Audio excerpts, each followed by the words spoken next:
solve large, intractable problems. It's a new venture altogether. Your brain is a wild horse there. Because remember, writing is not a team sport. You are not selling horse carriages when there are cars. I want to be known only as the trusted advisor. More like a tourist. Play to Potential podcast.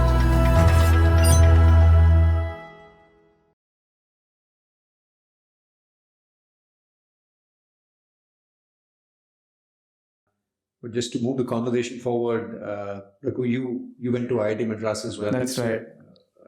Several batches before I went to the campus. Yeah. But post IITM, you've made a set of choices which are, I would say, quite different from a lot of the others. That's right. Can you talk a little bit about some of the key choices you might have made post that, and maybe also talk a little bit about what you do now? See, I think most of the choices that I made were actually set in the last couple of years of study. Yeah. I finished in 72, right? So 70s were a very, very important time across the globe. Yeah.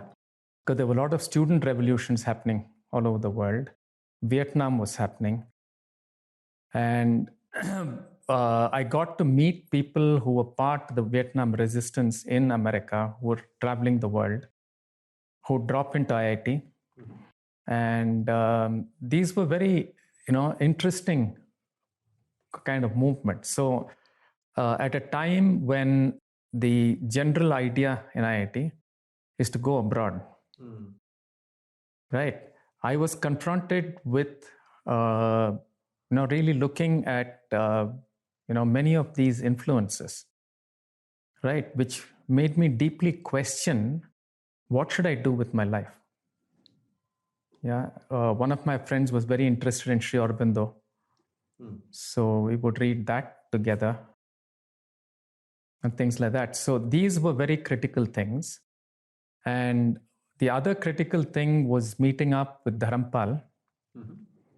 Yeah, unfortunately, not very many people know about Dharampal. He was a Gandhian who had worked with the Panchayati Raj, setting up the Panchayati Raj system in India. And he has done a lot of study of what was India like in the 17th, 18th century, just when the British came in. And his recounting of it, which interestingly is largely from the records of the British, the viceregal records in Britain. He went there, spent a long time.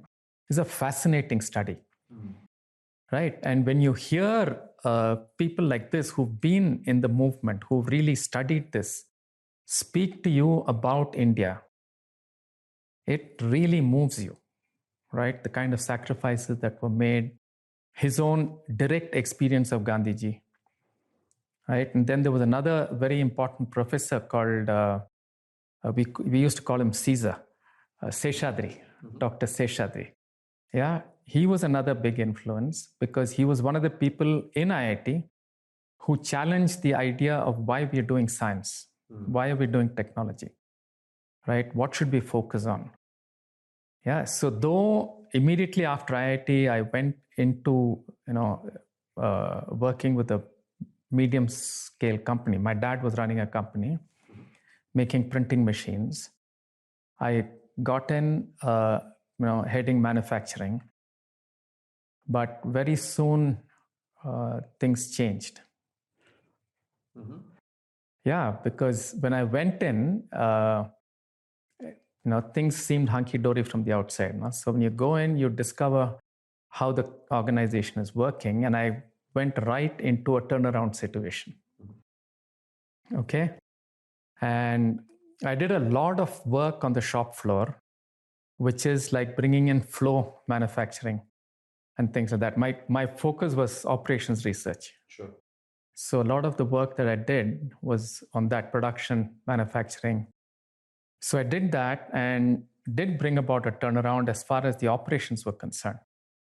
So slashed down the turnaround time of manufacturing the machine to 1/3 of what it was and things like that.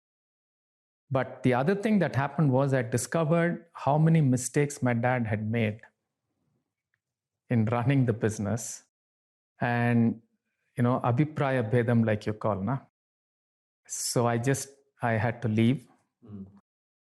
And that's when the choices became much more critical, right? And by that time, this whole Dharampal was in Chennai over a period of time, so constant engagement with him, plus other influences and things like that. So one of the critical things I think that happened, which really changed the course, was a conversation that I had with Dharampal, many of us, not just me, where he asked a group of us, what are you going to do with your education? Right? Are you going to run behind the tails of the West, or are you going to invest it in India? How do you make India great? Right? Can you do it by going abroad? What's your idea? Yeah. And also this whole question of what does it mean to be Indian? Right? And the necessity of going back to your roots in order to build, right? That you can't import ideas and graft them on a culture that is not compatible. So several ideas like this. Right?